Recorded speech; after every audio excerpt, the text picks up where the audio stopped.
Hi, my name is Terry Boykin. I'm the owner of Playmaker Basketball Academy.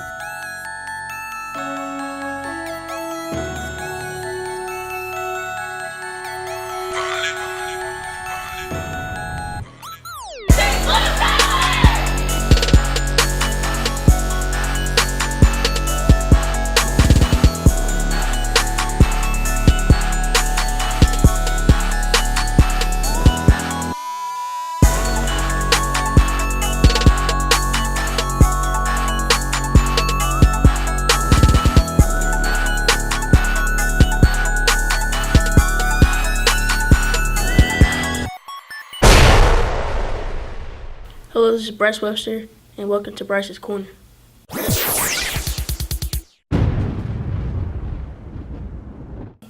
Hi, this is Bryce Webster. I'm here with Playmaker basketball founder Terry Boykin, and he's founded the 8th grade AllStar Game in Clarksville, Tennessee. Do you mind if I ask you a few questions? No problem. How did you come up with the idea of the AllStar Game? The idea of the middle school AllStar Game, I've trained kids in Middle Tennessee and Southern Kentucky for quite a while now, and you just see how hard they work. And it was just an opportunity to reward the 8th grade kids who's gotten it done, not only on the basketball floor, but also in the classroom. So we wanted to give them an opportunity to get an idea. I know as a collegiate player, having experienced media days and experiencing those type of things, I want to give those guys a feel of what it feels like to be that next level player, something that motivates them to want to go to that next level. So the middle school AllStar Game is not only just a game, but we give them a full-fledged media day. We give them information about NCAA and clearinghouse and things that they need to be successful on the next level. Have you seen some of that hard work pay off between last year and this year? Yeah, quite a few of the players that played in last year's game are really playing well. I was looking at the girls' rosters from last year, and we got almost all of those girls are playing varsity basketball. And I look at the boys' roster, the same. We got quite a few guys that are starting. One kid right now is leading his team and scoring as a freshman. So just let me know that last year, the process that we used to pick the players, we picked the right process.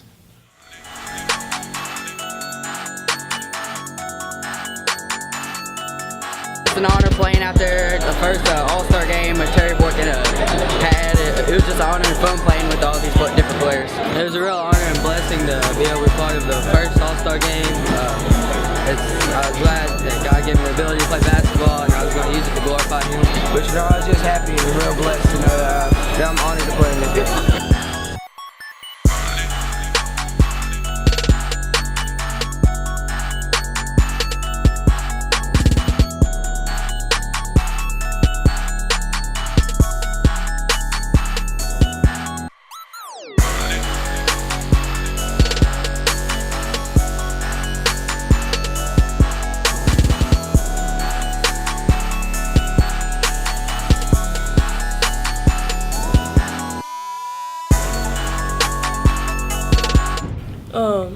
How does it feel when you see some of the emotions on the kids' face before the game starts and after? You just you can kind of see them. You can see the confidence building. You can see them really feeling good about themselves. We tell kids all the time, hard work pays off, and so this is just another opportunity for them to see that it truly does pay off and inspires them to continue to work. And what does this game mean to you? It's just a big deal. Just because we work so hard to help develop these kids year-round.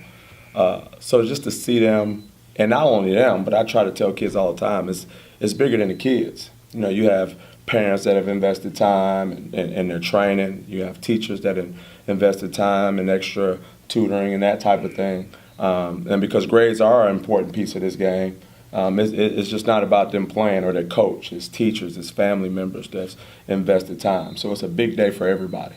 How big is it for you that your own daughter is playing in the game this year?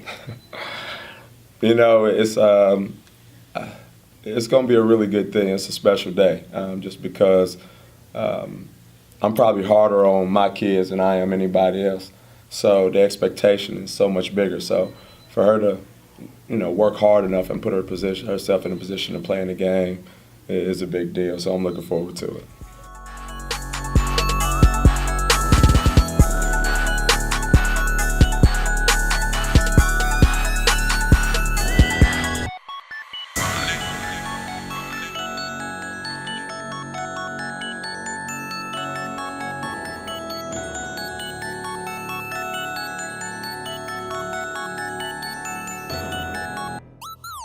Have you ever gave the thought of an alumni game? You know, I thought about it. You know, we got a couple years. This is the second year, so down the road, as some of that first group becomes seniors, maybe we may think about doing that. What does that Edith L. Kidd's Community Service Award mean to you? That's a very special award to me. It's really a no-brainer for me to do that award. You know how important Sister Kidd was to me.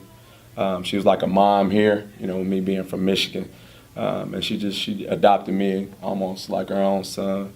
And and she was such a community person. She did so much for so many people.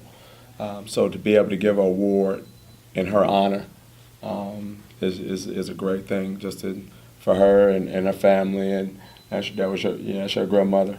So just something special for her and her family, and I know how important she's been to us. So. What do you think will be in store for the next few years? We just want to continue to grow it. The most important thing is I want the younger players, you know, it's important for the 6th and 7th graders to understand that it's bigger than basketball. It's bigger than how well you do on the basketball court. You got to get it done in the classroom. One of the first things the kids ask me is, you know, what do I need to do to play in a game next year? And the first thing I tell them is, you know, make sure you're being a good student. Make sure you're being a good teammate. But if we're not getting it done in the classroom, we're just not going to be able to nominate some of those people. So to encourage those young players coming up that might have hopes and aspirations playing in the game, the classroom is going to be important. Do you ever have any regrets on some of the people that you might have left out? You know, no. Going forward, there's been some players that were probably nominated last year that weren't selected for various reasons. But I think it was more of a motivation for them. Maybe it was grades. Maybe they weren't quite ready. Maybe they didn't work as hard as. Maybe they did something maybe on the court that was unsportsmanlike. You know, that keeps them away from stuff like that. So I think it's helped them going into maybe, you know, I try to tell people, maybe if they miss out on this opportunity as an 8th grader and they feel bad about it, maybe when it comes 4 years later and it's time for that college scholarship, they won't make some of the same mistakes. So for that matter, no, I haven't had any regrets.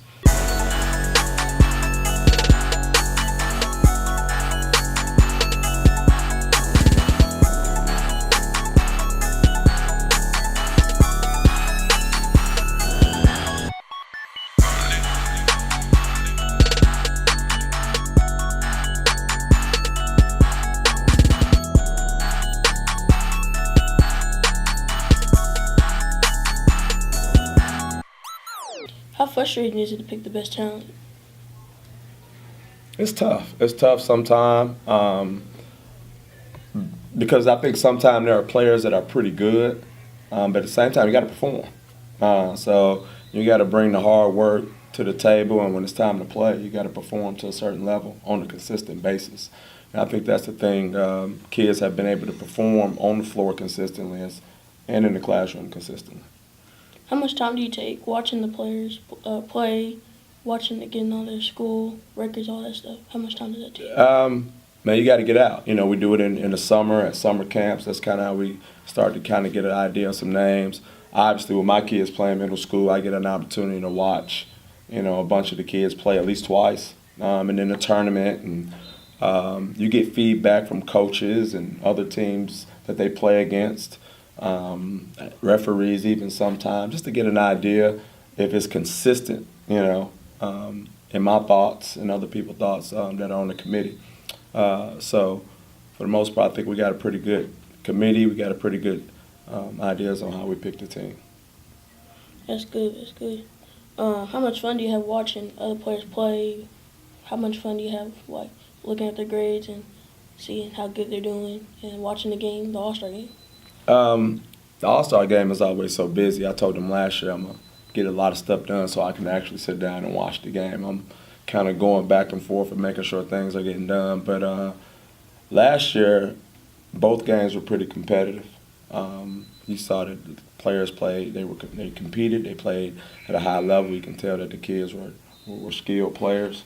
And then now being able to go and watch them play in high school and how they've been able to carry that experience over and the success that they're having. I've had some parents, I've had some kids come and say that just that experience alone was inspiring and really helped push them to continue to work. So it was a good thing. How hard is it to get some of the high school coaches to come watch the game? You know, that actually hasn't been hard at all. I mean, you know, it's sub-state Saturday for the girls, so the majority of the teams are done, but you know, they want to come see those next level players that's coming into their program, and they want to go and be there to support them. So it hasn't been hard at all. They really bought in, and they enjoyed the game last year, but they want to come see those rising ninth graders that's coming into the program. So it's a good way for them to come and see all the local talent, but also to support their players that are coming to their program the next year.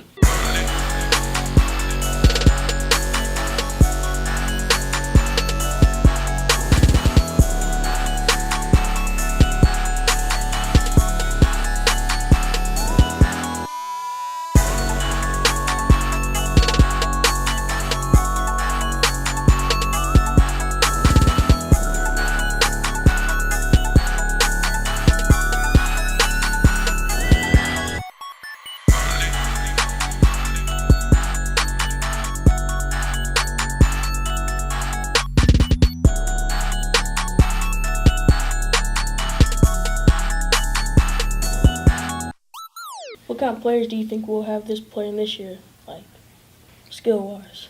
Man, I looked at the list. It's going to be a pretty good group.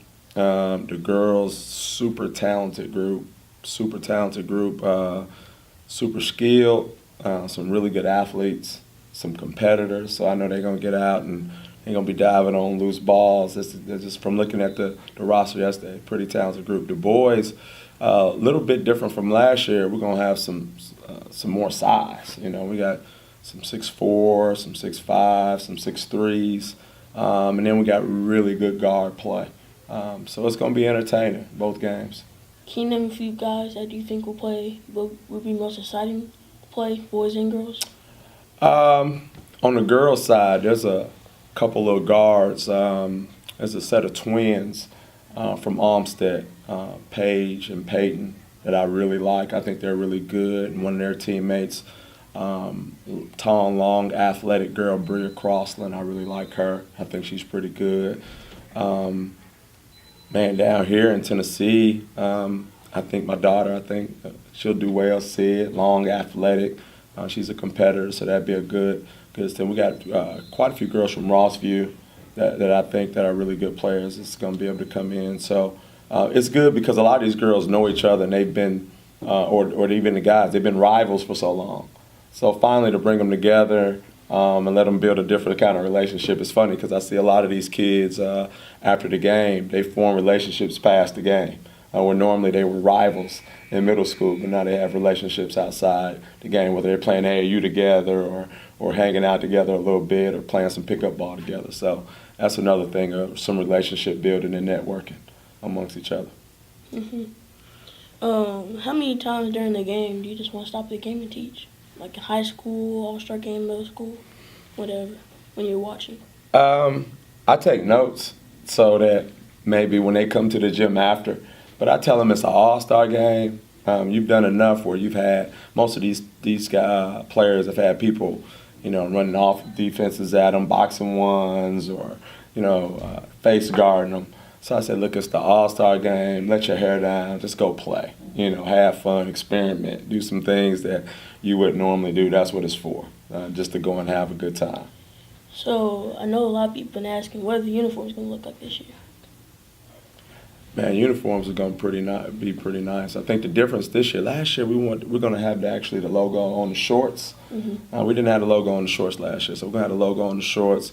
The warm-ups are going to be really nice. The socks are going to be really nice. So we've definitely learned from last year. Although we had a pretty good turnout and everything went pretty good, this year will be a little bit better. Oh, thank you for coming. No problem, man. Good job, man. Thank you. All right.